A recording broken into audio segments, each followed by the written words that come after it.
If you guys are looking for fast, cheap, reliable coins for your college football 25 team, check out my coin sponsors at MMOXP and use discount code MONEYSHOT for 5% off your order. Link in the description below. The champ is here! Welcome back, Money Team. This is Madden Money Shot. Sniff out the college cheese as always. In today's video, we have some news and some potentially revealed details about the upcoming College Football 26, which is something that was announced a little less than a month ago, that they were going to be doing basically yearly iterations, as it might be running into some of the same issues that it ran into that eventually caused the game to go away for 11 years in the first place. But before I do, as always, if you guys want to see more videos like this, please make sure to be a subscriber, hit the like button, let me know in the comment section. And if you guys need more help, more money plays, if you're still playing College Football 25, you can download any of my ebooks instantly simply by clicking links in the description or the top pinned comment.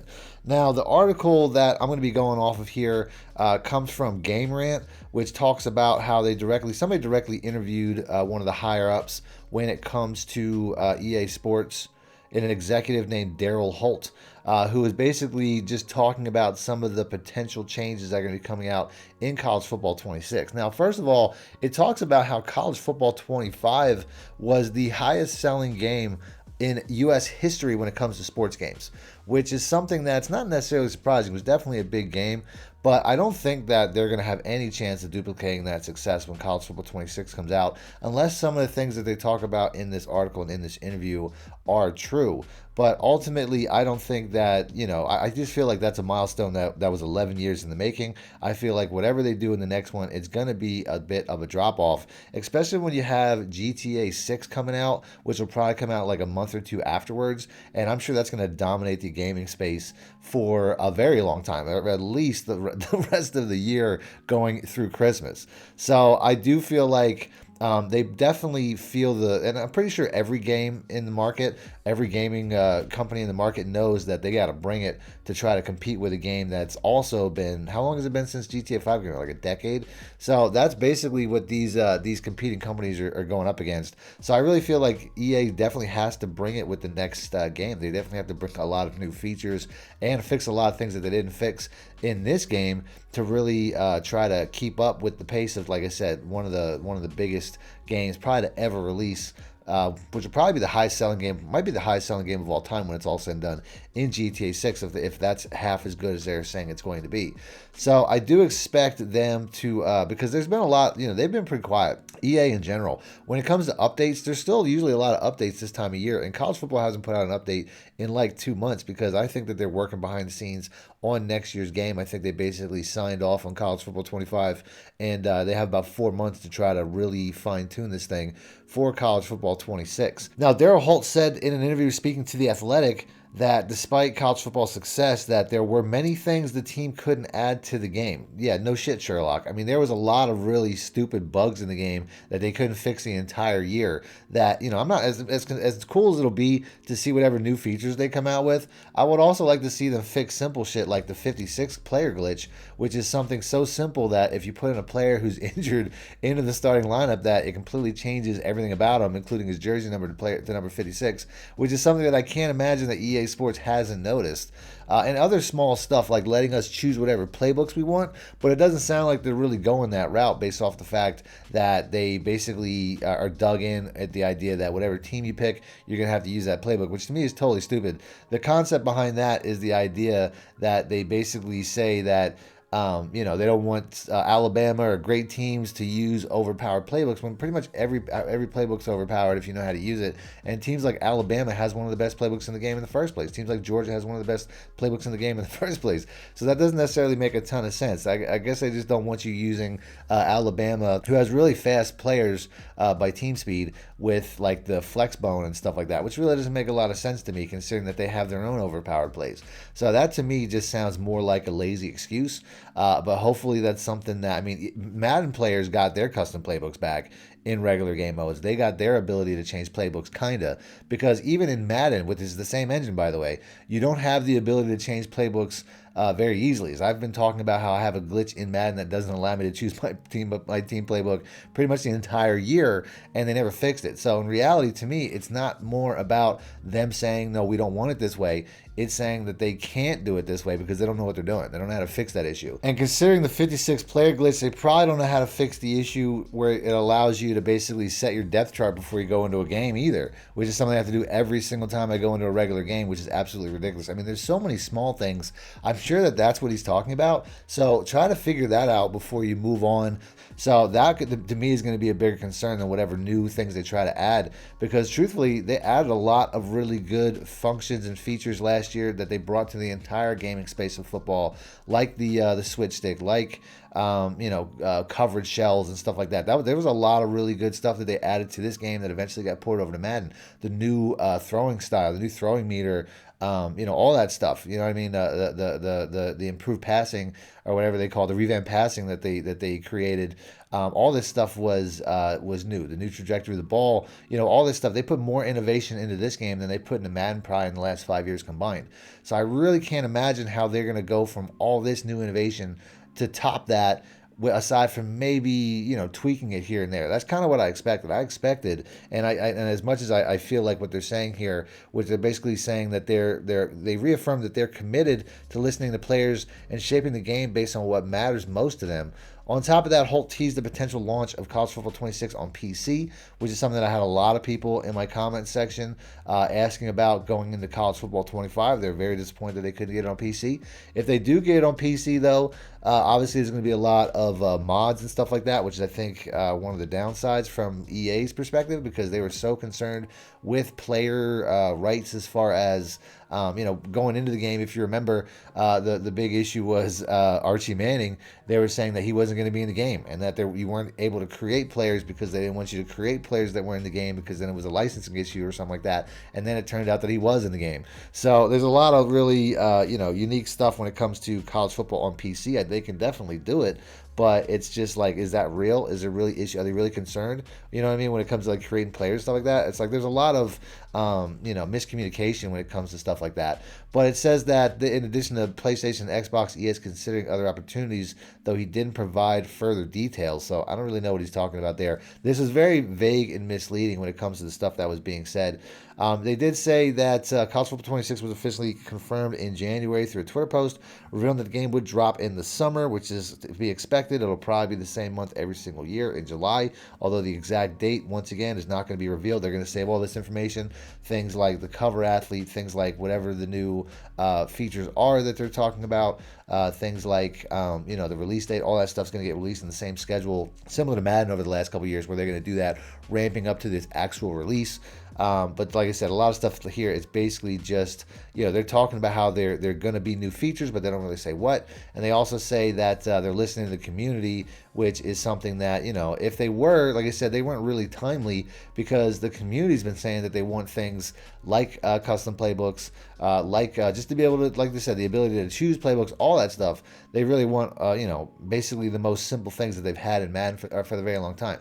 Customization of players, the ability to create players, the ability to edit players, all that stuff. And if you're listening to players, it doesn't sound like you're necessarily following that trend in action. Now, in another interview, there was also Electronic Arts CEO Andrew Wilson discussing the possibility of the Madden series coming to the Nintendo Switch 2, which is also coming out, I think, this Christmas cycle.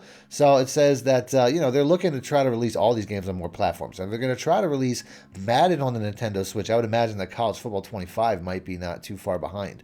Now, of course, they also talk about how they're going to try to improve game modes like Dynasty and Road to Glory. There was a rumor that there was going to do some sort of, immersive, like a campus almost, where you can like walk around in like My Player game, where you like in My Player mode in NBA 2K, where you have like an open world to kind of walk around. And EA is trying to put this into like their soccer game, which I think is where they first talked about it. They're trying to put this into essentially Madden, I'm sure, in the future, and things like college football. All these games, I'm sure they're going to try to make more immersive by trying to do all these these open world walk around things when you're playing certain game modes, which I can imagine.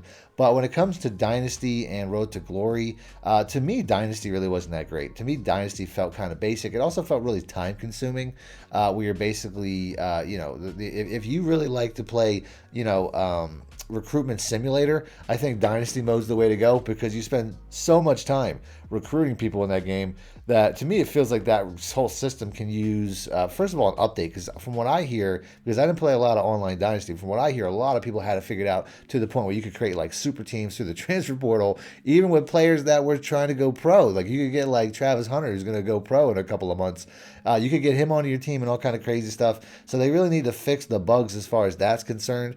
Once again, like I said, I'm not too concerned with whatever new stuff they're going to put in the game, rather than fixing what they already have in the game. That's what I kind of thought that this first iteration would be, where this would be the start, and then they would tweak the formula, or just tweak it to the point where it would just improve the way that it works. Figure out a way to combine the best qualities of both placement and accuracy, and of revamp passing, and take away the negatives and just make it complete. Because there really is no dominant version. You can use one or the other, and they both have their positives, they both have their negatives. We'll combine them somehow and make just a perfect passing style that doesn't have the negatives. Because, like I said, no matter which one you use, it has the same amount of strengths as weaknesses. So I don't really see how they can't just combine those two and find a better passing mode that we can all use at the same time. But to me, that's probably the most important thing. Just tighten the screws. It's like the game, in my opinion, is really good. But when you have certain functions and core game modes like Dynasty not really working right, or core game modes like Road to Glory, I didn't play much Road to Glory. You could add some more, positions, like flex that out. Get to a point where you're, at the moment you only got 5. Flex that out. I want to be able to play my college career as a kicker or a punter or something stupid like that, if that's how I feel like playing.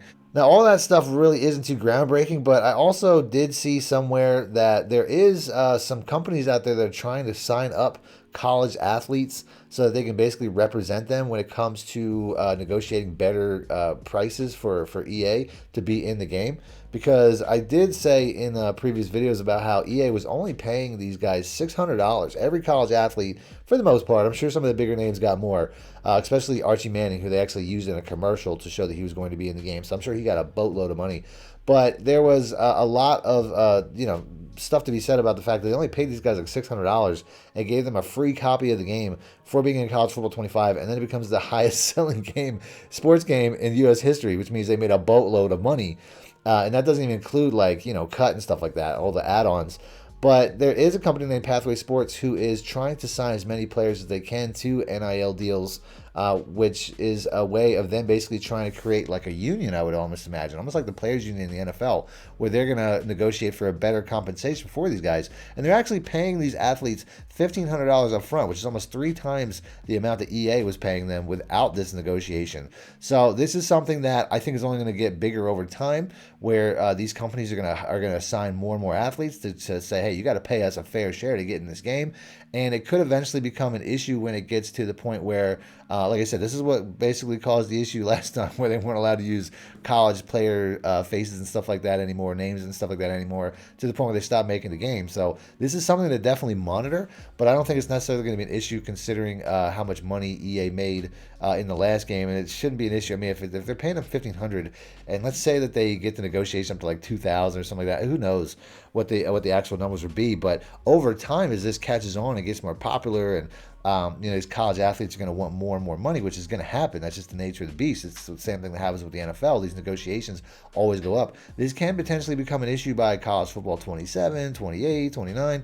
So for people that are super excited about this game being back, it's really going to come down to the bottom line at the end of the day when it comes to athletes, because if they're giving a flat fee for these guys to be in the game is one thing, but if they want like percentage points and stuff like that, or how much the game, a portion of how much the game makes, it might eventually get to a point where EA is not necessarily making the money that they want. And who knows if it goes away once again. They did it once. But that's just something to watch for the distant future, because there's going to be, if one company's do it, there's probably going to be other companies out there doing it, and eventually it could become a bigger issue, because it says that, I also see that 6 schools have partnered, and this is not just individual athletes, but there's actual schools, which is something that was kind of an issue before this game was released, before College Football 25 was released. And the schools that are involved are some of the biggest schools in college football in Alabama, Georgia, Wisconsin, Oregon, Texas Tech, and Illinois. And this is probably pretty early in the process. I'm sure more schools will sign on, as essentially, they just have to get a better amount of money for these athletes to be using their player or their name rights and stuff like that, because I don't think $600 is fair at all, considering especially how much profit they made. And this company says their goal is to sign every FBS program to this arrangement, which would cost around $17 million. So it's going to cost them $17 million. They're going to want probably 2-3 times that, if not more. So it would really be interesting to see what type of position they would put EA in if this private company did get to a point where they basically sign all these people. Would EA go to a platform where they basically just go to, like, not real player names, use fake player names? Would they get to a point to save that money where they would do that? Or would they get to a point where they would just stop making the game once again if the price got too high? I mean, it's really an interesting dynamic that we're going to have to watch develop over time, as it could be an issue for future games. But right now, EA's making a killing. I mean, the fact that they only have to pay $600 to these athletes is crazy, and give them a free copy of the game. I mean, they made basically all profit, and obviously people are going to look at that and try to figure out a way to make it more fair. So that's something to watch out for in the future. So I'm going to end the video there. If you guys want to see more videos like this, please make sure to be a subscriber, hit the like button, leave it in the comment section. Other than that, thanks for watching, man. Lace it out. Need more help or just want to show your support? Then head over to my Patreon and join my team, where you can get exclusive content like ebooks and bonus plays, as well as early access to my vids and more. Link in the description below.